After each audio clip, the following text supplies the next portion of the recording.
তো hello my dear students, আজকে আমরা এই ভিডিওর মাধ্যমে আলোচনা করব ক্লাস 10-এর চ্যাপ্টার নম্বর 6 চক্রবৃদ্ধি সুদ ও সমার বৃদ্ধি বা হ্রাসের কোশ্চেন থেকে 6.1-এর 13, 14, 15, 16 এই চারটি অঙ্ক আজকে আমরা এই ভিডিওর মধ্যে ডিসকাশন করব। ওকে, তো স্টুডেন্টস তোমরা এই ভিডিওটি লাস্ট অবধি কন্টিনিউ করবে, তাহলে কিন্তু সমস্ত কিছু বুঝতে পারবে। তো স্টুডেন্টস চলো এখন ভিডিওটি শুরু করা যাক। স্টুডেন্টস এখানে 13 নম্বর অঙ্কটা বলেছে, যদি বার্ষিক 10% হারে কিছু টাকার 3 বছরের চক্রবৃদ্ধি সুদ ও সরল সুদের অন্তর 930 টাকা হয়, তবে ওই টাকার পরিমাণ কত হিসাব করে লিখবে। ওকে, তো এখানে সময়টা দেওয়া রয়েছে এবং সুদের হারটা দেওয়া রয়েছে, চক্রবৃদ্ধি সুদ এবং সরল সুদের অন্তর দেওয়া রয়েছে 930 টাকা। তাহলে আসলটা কত হবে সেটা আমাকে নির্ণয় করতে বলছে। ওকে, তাহলে ফার্স্ট আমি যেটা আসলটা রয়েছে সেটা ধরে নেব, আসলটা ধরে নেব। তো আসল পি সমান সমান এক্স টাকা ধরি। ওকে, তো আমি এখানে আসলটা ধরে নিলাম। তো সময় সুদের হার, সুদের হার এখানে দেওয়া রয়েছে 10%। ওকে, এবং এখানে সময় টি সমান দেওয়া রয়েছে 3 বছর। ওকে, তাহলে আমরা এবার চক্রবৃদ্ধি সুদ যেটা রয়েছে সেটা বার করব এবং যেটা সরল সুদ রয়েছে সেটা বার করব, কারণ এখানে বলা রয়েছে চক্রবৃদ্ধি সুদ এবং সরল সুদের মধ্যে অন্তর 930 টাকা। তাহলে চক্রবৃদ্ধি সুদ যেটা রয়েছে, চক্রবৃদ্ধি সুদ সূত্রটা হলো পি ইন্টু 1+r/100 তার পাওয়ার n মাইনাস পি। এটা মানে কি সমূল চক্র, এটা মানে কি সমূল চক্রবৃদ্ধি, তাই না? এটা মানে সমূল চক্রবৃদ্ধি, মানে এখানে সুদ প্লাস চক্র, এখানে আসল প্লাস চক্রবৃদ্ধি সুদ রয়েছে। তো আসল প্লাস চক্রবৃদ্ধি সুদ থেকে যদি আসলটা বাদ দিই তাহলে এখানে কি চক্রবৃদ্ধি সুদ পড়ে থাকবে। তাহলে ফার্স্ট আমরা যেটা চক্রবৃদ্ধি সুদ রয়েছে সেটা বার করব। ওকে, তাহলে অতএব চক্রবৃদ্ধি সুদ, চক্রবৃদ্ধির সুদ, তো চক্রবৃদ্ধি সুদ কি, এটা পি ইন্টু 1+r/100 তার পাওয়ার n, এটা কি মাইনাস পি, এটা মানে কি চক্রবৃদ্ধি সুদ। তাহলে পি মানে কি আসল এখানে রয়েছে এক্স টাকা, তাহলে এক্স ইন্টু 1+r, মানে কি সুদের হার। তো সুদের হার এখানে কত 10% রয়েছে, তাহলে 10/100 এর পাওয়ার n রয়েছে। তাহলে n মানে কি সময়, তাহলে সময় এখানে কত বছর রয়েছে 3 বছর, তাহলে এখানে 3 বছর। তাহলে এটা কি বেরোলো সমূল চক্রবৃদ্ধি। তো এই সমূল চক্রবৃদ্ধি থেকে এবার আসলটা বাদ দেবো, আসল রয়েছে এক্স। তাহলে এবার যেটা পড়ে থাকবে সেটা কি থাকবে, চক্রবৃদ্ধি সুদ শুধু পড়ে থাকবে, তাহলে এত টাকা। ওকে, ইকুয়াল টু এক্স রয়েছে এক্স ইন্টু এই 0 ক্যান্সেল, তো 10কে 10 আর 1 কত 11, তাহলে 11/10 তার কিউব মাইনাস এক্স, এত কি টাকা হবে। তো এখানে এক্স রয়েছে, এখানে এক্স রয়েছে, তাহলে এখান থেকে এক্স কমন নেব। তাহলে এক্স যদি কমন নিই, এখানে 11 কিউব রয়েছে, তাহলে 11 আর তার যদি কিউব করি তাহলে 11 করে গুণ করলে 121 হয়, আর 121 আর 11 যদি গুণ করে তাহলে 1 to 1, তাহলে 1331, তাহলে 1331 হয়। তাহলে এখানে কত হবে 1331। ওকে, ইন্টু 1331 বাই, তাহলে 10-এর কিউব করলে কি 1000 হবে, তাহলে 1000 মাইনাস রয়েছে মাইনাস। ওকে, তাহলে 1331 আর এক্স গুণ করলে 1331 এক্স বাই 1000 মাইনাস কি এক্স। ওকে, ইকুয়াল টু এবার কি এক্সের নিচে কোনো কিছু না, মানে 1 আছে, তাহলে 1 আর 1000-এর লসও করলে 1000ই হবে, তাহলে কি 1000, তাহলে এখানে কি 1331 এক্স মাইনাস, তাহলে এখানে কি 1000 হবে, তাহলে 1000 এক্স হবে, তাহলে 1331 এক্স থেকে যদি 1000 বাদ দিই তাহলে কি 331 এক্স হবে, তাহলে 331 এক্স বাই 1000 এত কি টাকা। তো এই টাকাটা যে বেরোলো এটা কি বেরোলো, এটা চক্রবৃদ্ধি সুদের টাকা বেরোলো, চক্রবৃদ্ধি সুদ। এবার আমি এখানে কি করব, যেটা সরল সুদ রয়েছে সেই সরল সুদের টাকাটা বার করব। ওকে, তো সরল সুদ সমান কি জানি, I = PTR/100, তাই না? এবার সরল সুদ বার করব। আবার সরল সুদ, তো সরল সুদ কি হবে, I = PTR/100। তাহলে পি বলতে কি আসল এখানে কি এক্স টাকা রয়েছে এক্স, পি টি বলতে কি সময় এখানে 3 বছর রয়েছে 3, আর বলতে এখানে 10 রয়েছে 10, PTR/100 এত কি টাকা। ওকে, তাহলে 0 ক্যান্সেল, তাহলে 3x/10 এত কি টাকা হবে। তো এই টাকাটা যে বেরোলো এটা কি সরল সুদের টাকা, আর এখানে এই টাকাটা যে বেরোলো এটা চক্রবৃদ্ধি সুদের টাকা। তাহলে চক্রবৃদ্ধি সুদের থেকে আমি সরল সুদে বাদ দিই, তাহলে কত 930 টাকা হবে। তা আমি এখানে লিখতে পারি এখন টু কোশ্চেন। ওকে, তাহলে 331 x by 1000 minus 3x by 10 equal to 930। Okay, তো এটা যদি লসও করি তাহলে 1000ই হবে, 1000 ক্যান্সেল, তাহলে এখানে কি 331 এক্স মাইনাস এখানে 10 ক্যান্সেল, তাহলে 100 পর থেকে 100 দিয়ে 3কে গুণ করলে 300 এক্স ইকুয়াল টু 930। বা তাহলে 331 এক্স থেকে আমি 300 এক্স যদি বাদ দিই তাহলে কি 31 এক্স পড়ে থাকবে, আর এখানে 1000 ইকুয়াল টু 930। তাহলে 31 দিয়ে 930কে কাটলে 30 হবে। ওকে, তাহলে এক্স ইকুয়াল টু 30, এখানে 1 2 3 শূন্য, তাহলে 1 2 3 শূন্য। ওকে, তাহলে 1 10 শতক হাজার, তাহলে কত হাজার টাকা বেরোলো 30,000 টাকা। ওকে, তাহলে আসলে পরিমাণটা কত 30,000 টাকা। ওদের লিখবো আসলে পরিমাণ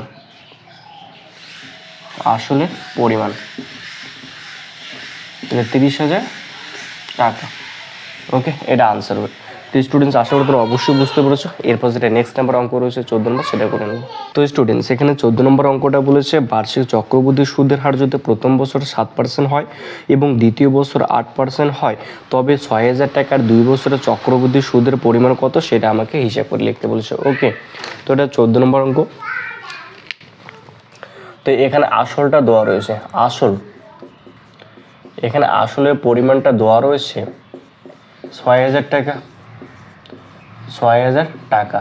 ওকে, এবার এখানে সময়টা দেওয়া রয়েছে 2 বছর, সময়টা 2 বছর, সময় n ইকুয়াল টু 2 বছর। ওকে, প্রথম বছর চক্রবৃদ্ধি সুদের হার 7%, তাহলে প্রথম বছর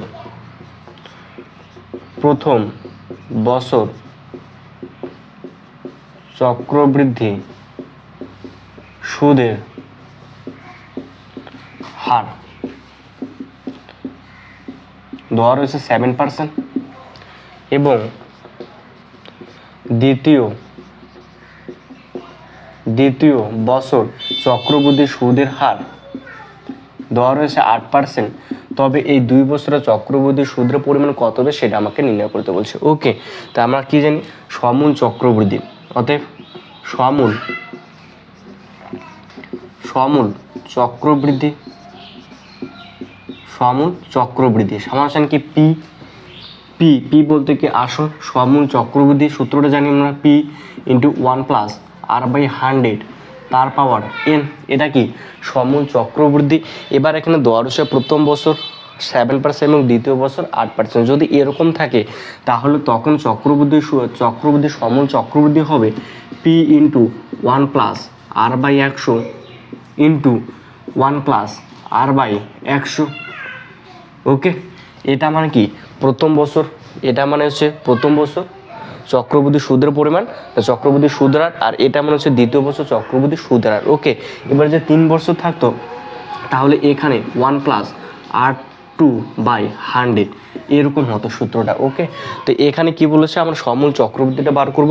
তো এখানে প্রথম বছর দেওয়া রয়েছে 7% এবং দ্বিতীয় বছর দেওয়া হচ্ছে 8%, তখন সূত্রটা হবে পি বলতে আসল, তা আসল কত টাকা রয়েছে 6,000 টাকা, তাহলে এখানে 6,000 টাকা হবে পি ইন্টু 1 + আর রয়েছে, তাহলে প্রথম বছর কত 7%, তাহলে 7/100।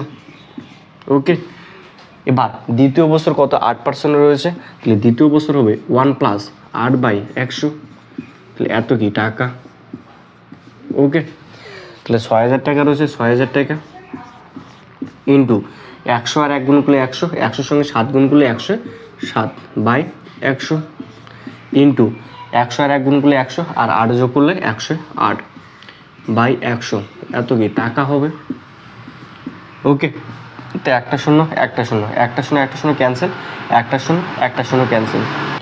তো এবার উপরে পড়ে থাকলে 108, 107 আর 6, এটা কি গুণ রয়েছে, তারপরে 108 আর 107 গুণ করব। ওকে, তাহলে 107 আর 108 যদি গুণ করি তাহলে 107 ইন্টু 108। ওকে, তাহলে 27 56 6 হাতে থেকে 5 থেকে 8 0 0 5 আর ওকে 8 11 কাটা, তাহলে 0 0 0 আবার কাটা, তাহলে 7 0 1, তাহলে 6 5 8 15 5 7 থেকে 1 1, তাহলে 11 55 6। ওকে, এর সঙ্গে কত গুণ রয়েছে 6, তাহলে 6টা কী করবো গুণ করব। তো 6টা যদি গুণ করো 6 36 6 হাতে 3, 5 36 33 3 হাতে 3, 5 36 33 3 হাতে থেকে 3, 6 কে 6 3 9, 6 কে 6, তাহলে 6 9 3 6 9 3 3 6। ওকে, তাহলে এখানে কত হবে 6 9 3 3 6। ওকে, এবার নিচে যে একটা 0 10 রয়েছে, এই 10-এর জন্য 1 ঘর পর পয়েন্ট হবে এইখানে, তাহলে এত কি টাকা। ওকে, তো এই যে টাকাটার পরিমাণ বেরোলো, এটা কি সমূল চক্রবৃদ্ধি। তো আমাকে এখানে বার করতে বলছে চক্রবৃদ্ধি সুদের হার, না চক্রবৃদ্ধি সুদ। তো অতএব চক্রবৃদ্ধি সুদ, চক্রবৃদ্ধি সুদ, তাহলে চক্রবৃদ্ধি সুদ কী হবে, আসলটা থেকে সম্পূর্ণ মানে চক্রবৃদ্ধি সমূল চক্রবৃদ্ধির থেকে যদি আসলটা বাদ দিয়ে তাহলে যেটা পড়ে থাকে সেটাই চক্রবৃদ্ধি সুদ পড়ে থাকবে। তো সমূল চক্রবৃদ্ধি এটার থেকে তাহলে 6 9 3 3.6, এটার থেকে আসলটা বাদ দেবো, আসল হয়েছে 6000 টাকা, 6000 টাকা, তাহলে এত কি টাকা হবে। তো এটার থেকে যে এটা যদি বাদ দিয়ে দিই তাহলে 933.6 এত টাকা। ওকে, তাহলে 2 বছরে চক্রবৃদ্ধি সুদ বেরোলো 933.6 টাকা। ওকে, তো লিখে দেবো অতএব 2 বছরে চক্রবৃদ্ধি সুদের পরিমাণ হবে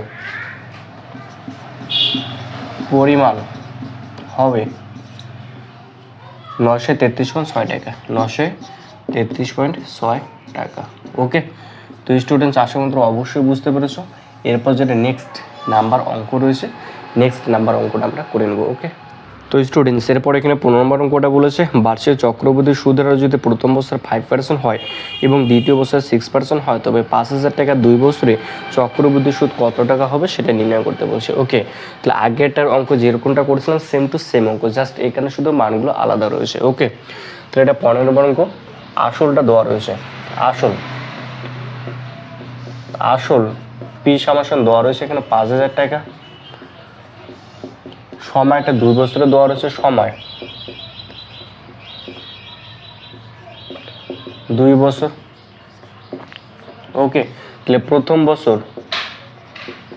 বছর চক্রবৃদ্ধি সুদের হার দেওয়া রয়েছে 5%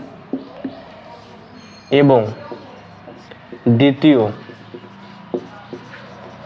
বছর চক্রবৃদ্ধি সুদের হার R1 দেওয়া রয়েছে 6%। ওকে, তাহলে আমাকে চক্রবৃদ্ধি 2 বছরের চক্রবৃদ্ধি সুদের পরিমাণ কত টাকা হবে সেটা আমাকে নির্ণয় করতে বলছে। ওকে, তাহলে ফার্স্ট আমরা কি বার করবো, সমূল চক্রবৃদ্ধি যেটা রয়েছে সেটা বার করবো। ওকে, তো অতএব সমূল চক্রবৃদ্ধি, তো সমূল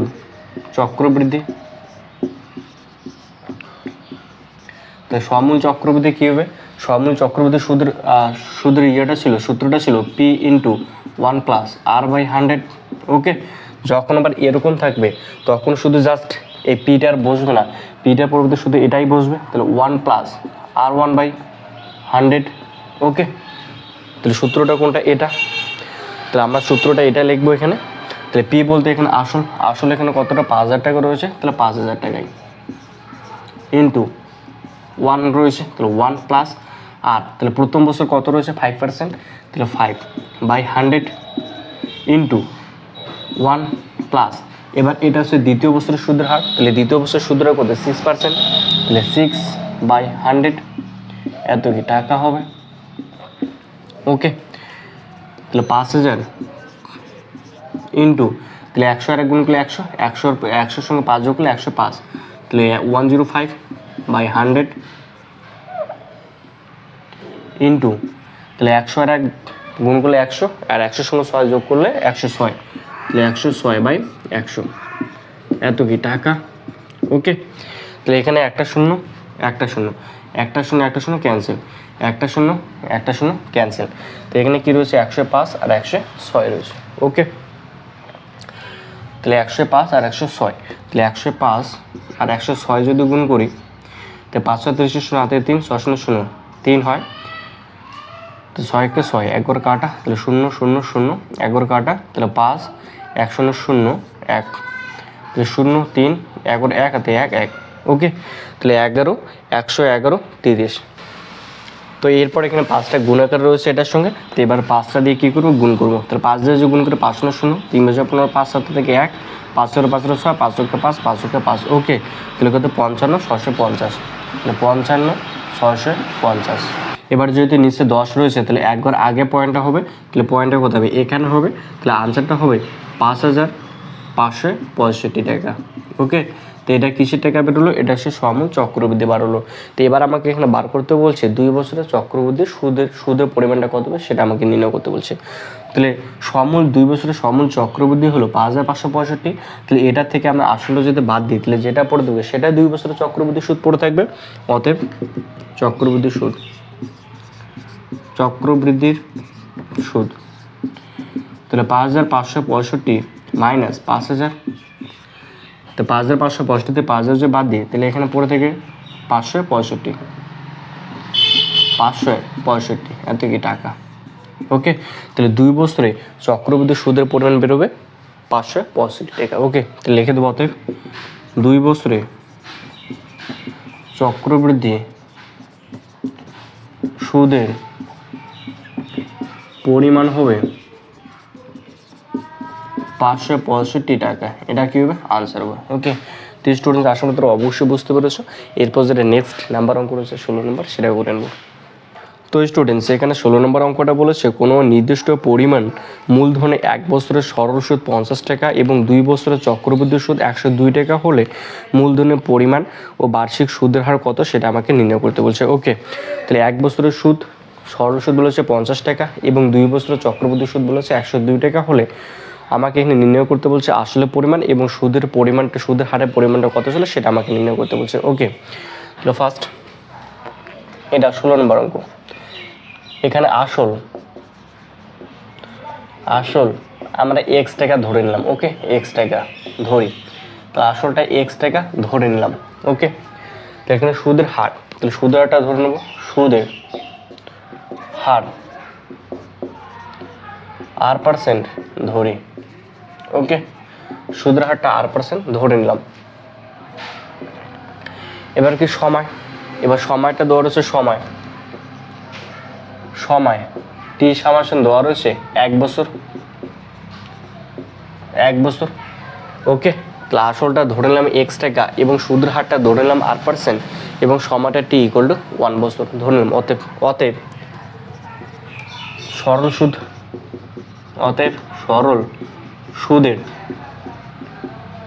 সুদের পরিমাণ, তাহলে সরল সুদের পরিমাণ কি হবে, PTR/100। p বলতে কি আসল কত x টাকা রয়েছে, x PT, t বলতে কি সময়টা 1 বছর রয়েছে 1 বছর, PTR, আর বলতে এখানে কি R% দেওয়া রয়েছে R/100 এত কি টাকা। তো এই টাকাটা কিসের পরিমাণ বেরোলো, এটা সরল সুদের পরিমাণ বেরোলো। ওকে, তো ইকুয়াল টু XR/100 এত কি টাকা। তো এই টাকাটা কিসে বেরোলো, সরল সুদের পরিমাণটা বেরোলো। তো এখানে সরল সুদের 1 বছরের সরল সুদের পরিমাণ ধরেছে 50 টাকা, তাহলে আমারও এখানে 1 বছরের সরল সুদের পরিমাণ বলে এই টাকাটা, তাহলে যেখানে 50 টাকা ধরে সেই 50 টাকার সঙ্গে এই টাকাটা কি সমান হবে। তো আমি লিখতে পারি অ্যাকর্ডিং টু কোশ্চেন, তাহলে XR/100 ইকুয়াল টু 50, তাহলে XR ইকুয়াল টু 50, এই দিয়ে দুটো শূন্য। ওকে, তাহলে এটা 1 নং দেবো। আবার এবার কি হচ্ছে, 2 বছর চক্রবৃদ্ধি সুদ, 2 বছরে চক্রবৃদ্ধি সুদ দেওয়া রয়েছে 102 টাকা। তাহলে আমরা কি চক্রবৃদ্ধি সুদটা বের করে নেবো। ওকে, তাহলে অতএব 2 বছরের চক্রবৃদ্ধি সুদ বৃদ্ধির সুদ, তাহলে আমরা কি জানি সূত্রটা, P × 1+, সূত্রটা কি ছিল, P × 1+ R/100 এর পাওয়ার n। এটা কি ছিল, সমূল চক্রবৃদ্ধি। এর থেকে তুমি আসলটা বাদ দিই তাহলে যেটা পড়ে থাকবে সেটা সমূল চক্রবৃদ্ধি পড়ে থাকবে, সমূল চক্রবৃদ্ধি সুদ পড়ে থাকবে। তাহলে 2 বছরের চক্রবৃদ্ধি সুদ, তাহলে আসল P বলতে এখানে x টাকা, তাহলে x × 1+ আর রয়েছে আর মানে কি এখানে আর এ রয়েছে সুদের হারটা বাই 100, ওকে।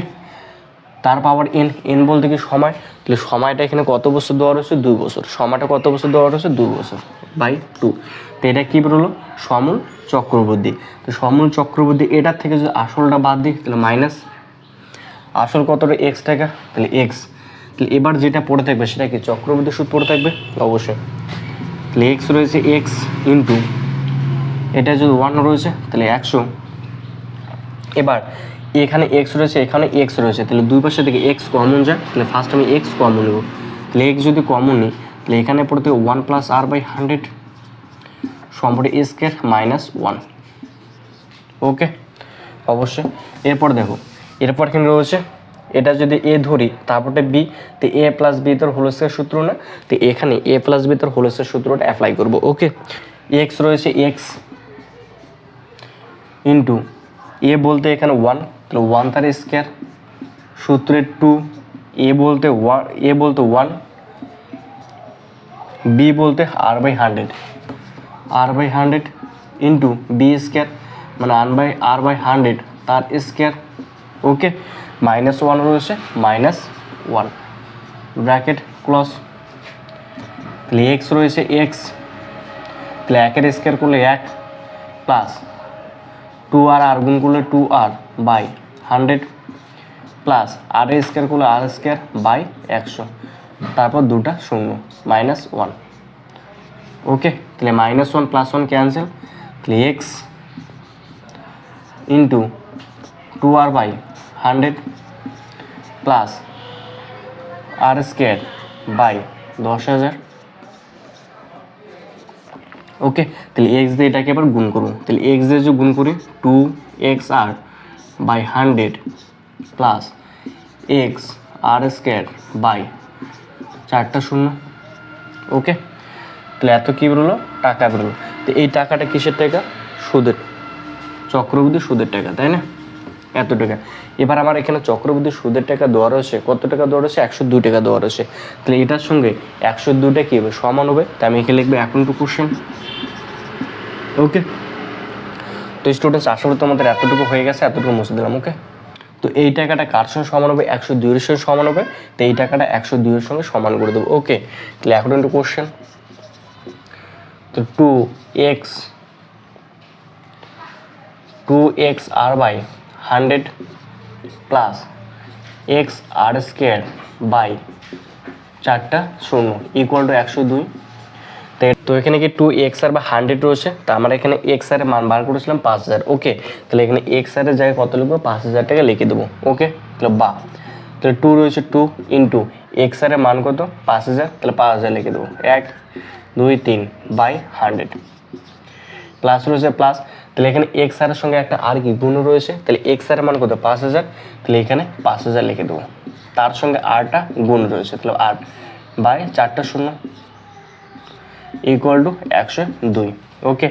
তো একটা শূন্য একটা শূন্য একটা শূন্য একটা শূন্য ক্যান্সেল, তো এখান থেকে একটা শূন্য একটা শূন্য একটা শূন্য একটা শূন্য একটা শূন্য একটা শূন্য ক্যান্সেল, তাহলে উপরে পড়ে থাকে 5 দুগুনি 10 মানে কত 100 plus 5r by 10 equal to 102, okay.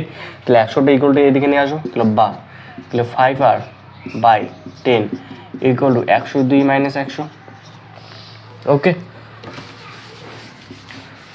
তাহলে তাহলে 5r বাই 10 ইকুয়াল টু 2। এবার কি কৌণিক গুণ হবে, তা আমি যদি কৌণিক গুণ করি তাহলে 5r ইকুয়াল টু 10 দুগুণি 20, তাহলে 5 দিয়ে যদি কাটাকাটি করি 4 5 20, তাহলে r ইকুয়াল টু 4, ওকে।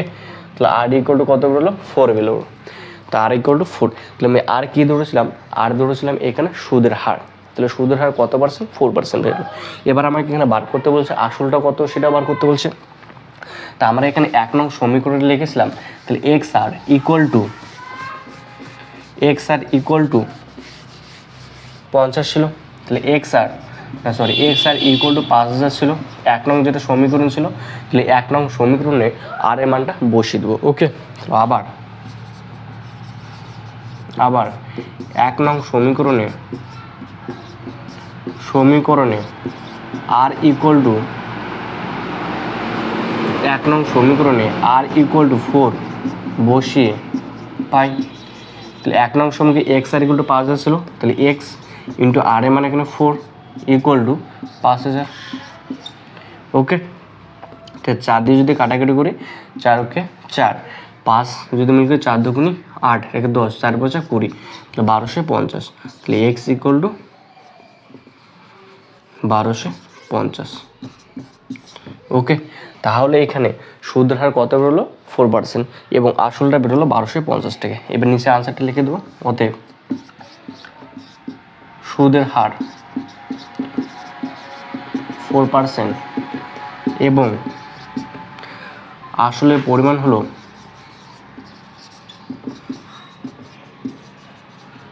1250 টাকা। এটা কি আনসার। ওকে, তো স্টুডেন্টস আশা করি অবশ্যই বুঝতে পেরেছো। তাহলে আজকে এই পর্যন্তই। নেক্সট ভিডিওতে আমরা পরে যে অঙ্কগুলো রয়েছে সেগুলো নিয়ে ডিসকাশন করবো। ওকে, তো স্টুডেন্টস তোমাদেরকে ভিডিওটা ভালো লাগলো অবশ্যই লাইক কমেন্ট শেয়ার সাবস্ক্রাইব।